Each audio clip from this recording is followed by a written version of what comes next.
Karoline was no stranger to political battles.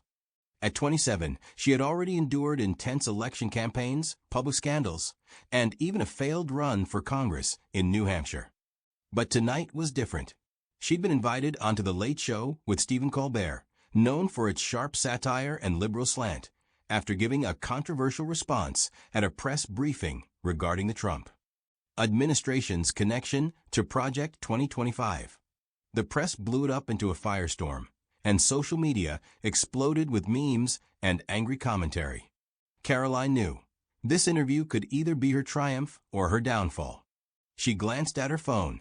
A message from Stephen Chung, the White House communications director, flashed on the screen. Stay calm. He'll try to provoke you. Don't give him the satisfaction. Karoline sighed. Easier said than done. Colbert was a master of mockery, and his audience, largely liberal, urban, and educated, was expecting him to crush her like a bug. But she had no intention of backing down. Her strategy was simple: stay calm, respond with facts, and don't take the bait. She believed that even in a hostile environment, dialogue could change minds, or at least make people think. The door opened, and a producer's assistant walked in, a thin girl with headphones around her neck and a nervous smile. "Ms. Leavitt will be ready in 20 minutes. They'll take you to hair and makeup." "Thank you," Karoline nodded, setting her cup on the table. Her voice was steady, but her heart was pounding like a drum. The dressing room smelled of powder and hairspray. While the makeup artist applied a light layer of foundation, Karoline could hear the buzz from the studio beyond the wall, laughter from the crew, the clicking of equipment, muffled voices. She closed her eyes and thought of her parents, ordinary folks from New Hampshire who ran a small used truck business and a seasonal ice cream stand. They always watched Fox News and taught her to stand by her beliefs. "Speak the truth, even if your voice shakes," her mother used to say. Tonight, her voice would not shake. When she stepped onto the stage, the room erupted in applause, but there was a hint of sarcasm in it. Stephen Colbert, in his usual gray suit, sat behind the desk, holding a stack of note cards. His smile was sharp as a blade, and his eyes gleamed with anticipation. The spotlights were blinding, and Karoline felt sweat forming on her palms. She sat down in the chair across from him, keeping her back straight. "Ladies and gentlemen, joining us tonight is the White House Press Secretary, Karoline Leavitt," Colbert announced, and the crowd buzzed again. "Karoline, welcome to the show.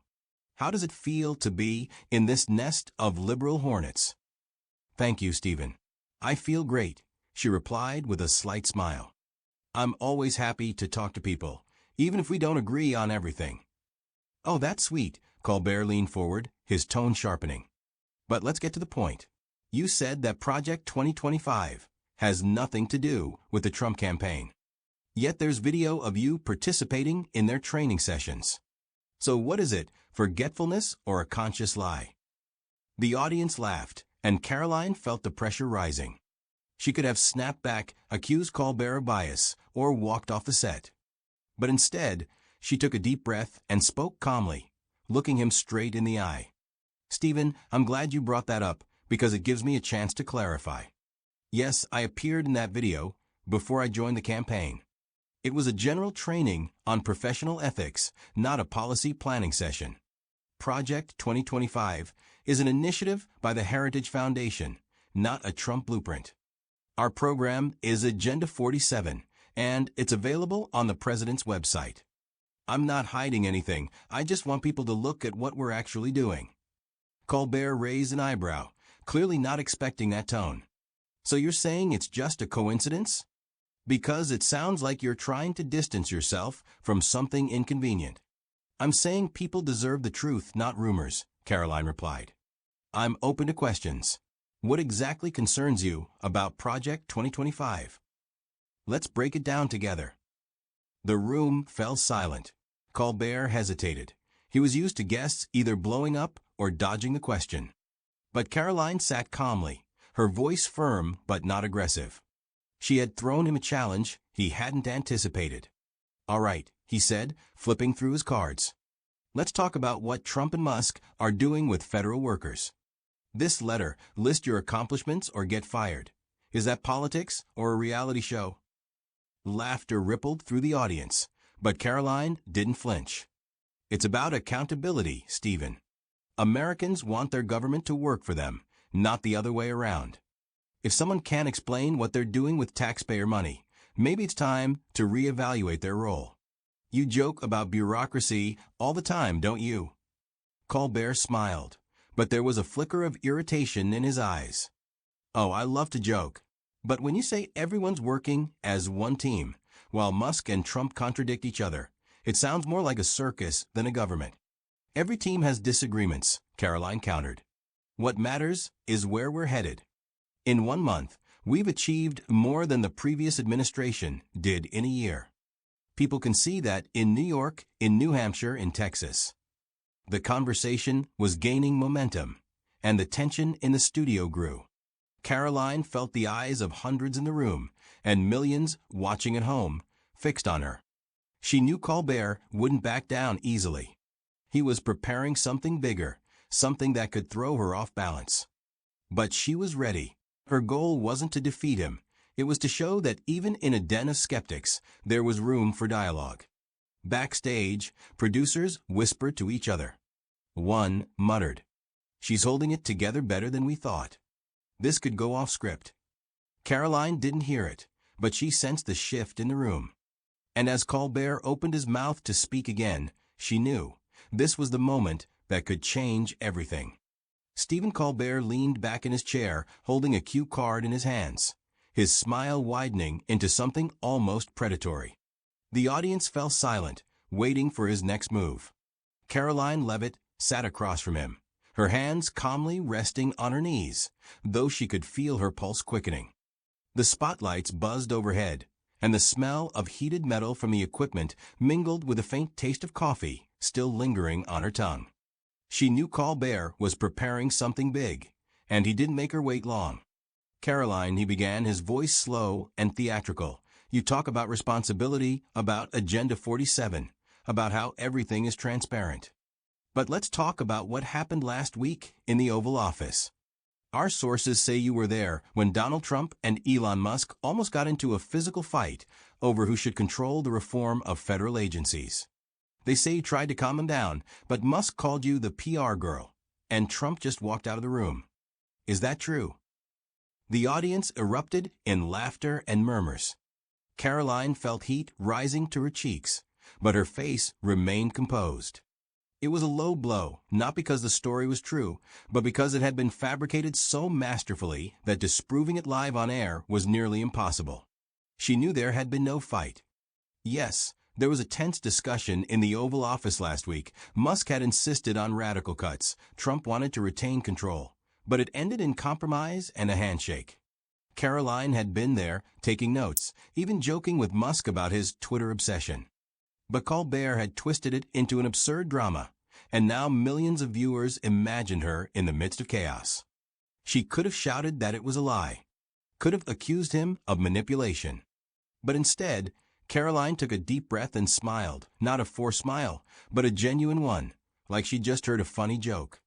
"Stephen, I have to give you credit," she said, her voice light but confident. "You know how to tell a story. But if we're playing that game, let's add a few facts. I was in the Oval Office, yes. And yes, Musk and Trump argued, like any two intelligent people trying to find the best solution. But a fist fight? A dramatic exit? I'm sorry, that sounds more like a script for your next sketch than reality." The crowd laughed, this time with her, not at her. Colbert raised his eyebrows, clearly not expecting that turn. "So you're saying our sources are lying?" he shot back, trying to regain control. "I'm saying your sources probably watch too much TV," Karoline replied. "But seriously, let's talk about what actually happened. We agreed on a plan that will cut bureaucracy but preserve essential services. This isn't a show, it's work. And I'm happy to explain the details if you're interested." Colbert opened his mouth to respond, but something unexpected happened. A noise erupted from backstage, a sharp, metallic clatter like something heavy had fallen. Everyone in the studio flinched, and the cameras briefly pulled away from the stage. Karoline turned her head and saw one of the cameramen scrambling to lift a toppled tripod. But then, from the shadows behind the curtains, a figure emerged, a middle-aged man in worn jeans and an old baseball cap with a faded Ford logo. He held a crumpled, yellowed sheet of paper in his hand, and his eyes burned with fury.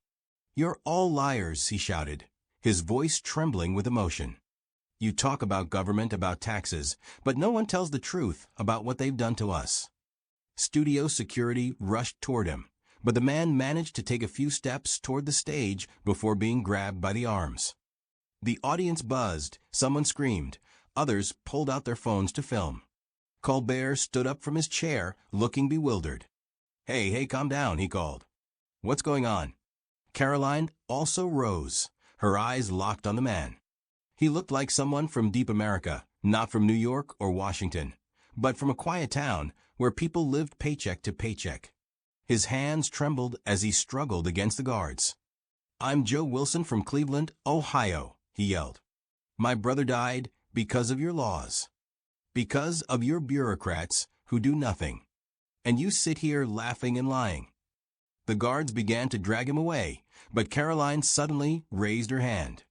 "Wait," she said loudly, her tone firm but not harsh. "Let him speak." The guards froze, exchanging confused glances. Colbert looked at her, eyes narrowing. "Karoline, are you sure? This isn't part of the show." "I'm sure," she replied, not taking her eyes off Joe. "If he came here, he must have a reason. I want to hear it." The room fell silent, the tension thick as fog. Joe Wilson breathed heavily, his face red with anger and grief. The guards let him go but stayed nearby. He looked at Karoline as if he couldn't believe she was actually giving him a chance. "My brother Tom," he began, his voice cracking. "He was a truck driver. 2 years ago, he got sick, lung cancer. We asked the state for help, but they said he didn't qualify. Too much paperwork, too many rules. He died waiting for some official to stamp a piece of paper. And now you talk about cutting bureaucracy? Where were you when we needed help?" Joe's words hit like thunder. The audience was frozen, even Colbert, always ready with a comeback, looked shaken. Karoline felt her throat tighten. This wasn't the kind of conflict she'd prepared for, but it was a moment of truth, not about politics, but about people. She stepped toward the edge of the stage, her heels clicking on the wooden floor. "Joe," she said softly, but her voice rang through the microphone. "I'm so sorry your brother is gone. I can't change what happened, but I can promise that we're working to make sure it doesn't happen again. I want to know more. Not here, not in front of cameras, but I want to talk with you after the show." Joe looked at her, his eyes glistening with tears and doubt. "You mean that?" he murmured. "Yes," Karoline nodded. "I mean it." Colbert, who had been standing aside, suddenly spoke. "Well, this is something new.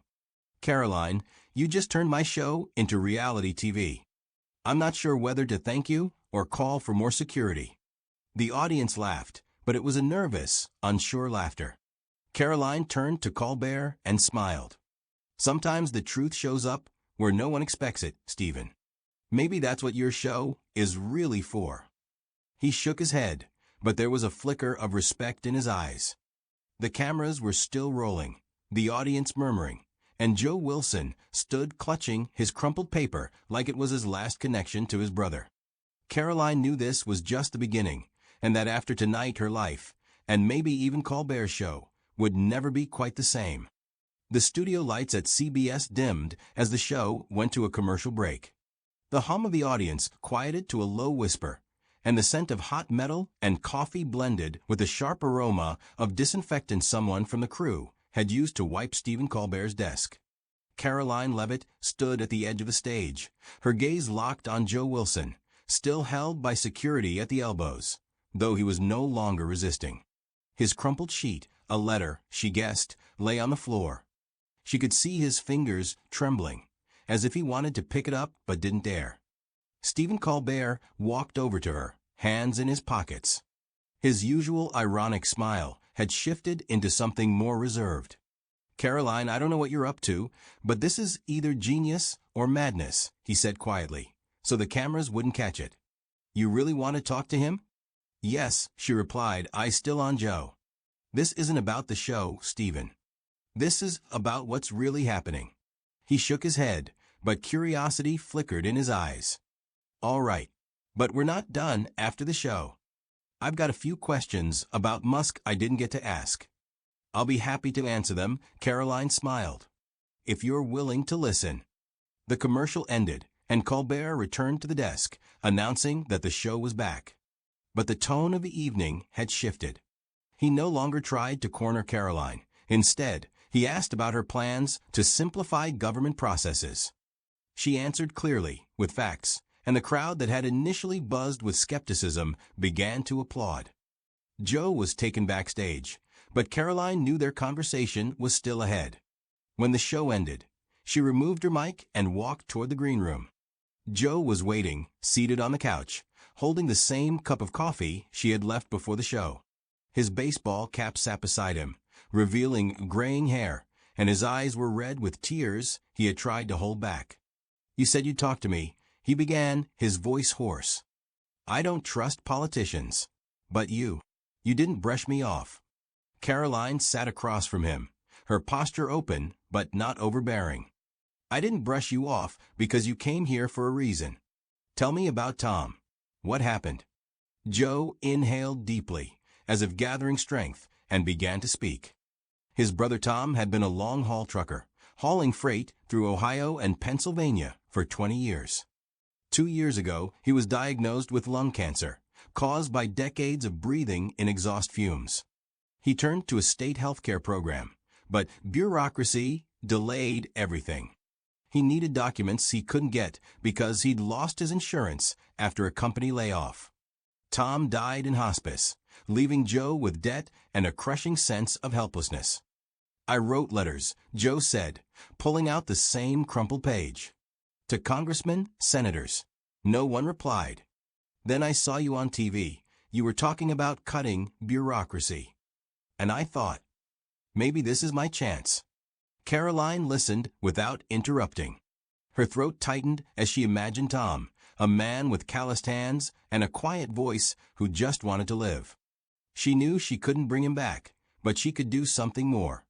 Joe, she said at last, I'm not promising miracles. But I promise your letter will reach the people who can change the rules. I'll talk to the president's team tomorrow. And I want you there, on the phone or in person, whichever's easier. Your voice deserves to be heard. He looked at her, eyes wide with disbelief. You're serious? You're not just saying that, so I'll leave? No, she answered firmly. I'm not here to brush people off. I'm here to make a difference. Joe nodded, and for the first time that evening, a faint smile crossed his face. He handed her the letter, and she took it, feeling the rough texture of the paper under her fingers. That night, Karoline returned to her apartment in Washington. Outside, cars droned past, and the air smelled of damp earth after rain. She sat at her desk, turned on a lamp, and unfolded Joe's letter. It wasn't just a cry of despair, it was a story about a brother, their childhood in Cleveland, and a shared dream of buying an old truck and starting a business together. Tears welled up in her eyes, but alongside them came a spark, not of anger, but of resolve. The next day, she stood before the White House team, holding the letter in her hands. Her voice was calm but firm as she spoke about Joe and Tom. The room was filled with advisors who usually debated numbers and strategy, but this time they listened in silence. Even Elon Musk, who had joined via Zoom, leaned closer to the screen, his brow furrowed in thought. We can't change the past, Karoline concluded, but we can make the system work for the people, not against them. This isn't just politics, this is life. When she finished, the room fell silent, and then erupted in applause. Stephen Chung approached her afterward, his eyes shining. You did it, Karoline. You reminded us what this was all about. That evening, Karoline turned on the television and caught the replay of Colbert's show. But this time, there was a new segment at the end. Colbert sat at his desk, speaking directly into the camera. You know, I thought last night would be just another interview. But Karoline Leavitt and Joe Wilson reminded me that sometimes, behind the jokes, there's something real. We might not agree on everything, but damn it, I respect someone who stands by their words. And by the way, Karoline, my door's always open to you. She turned off the TV and leaned back on the couch. Outside, stars peeked through the clouds, and somewhere in the distance, a train rumbled. Karoline knew this wasn't the end. Bureaucracy wouldn't vanish overnight, and critics wouldn't stay silent. But Joe's letter lay on her desk, and tomorrow she would call him to set up a meeting.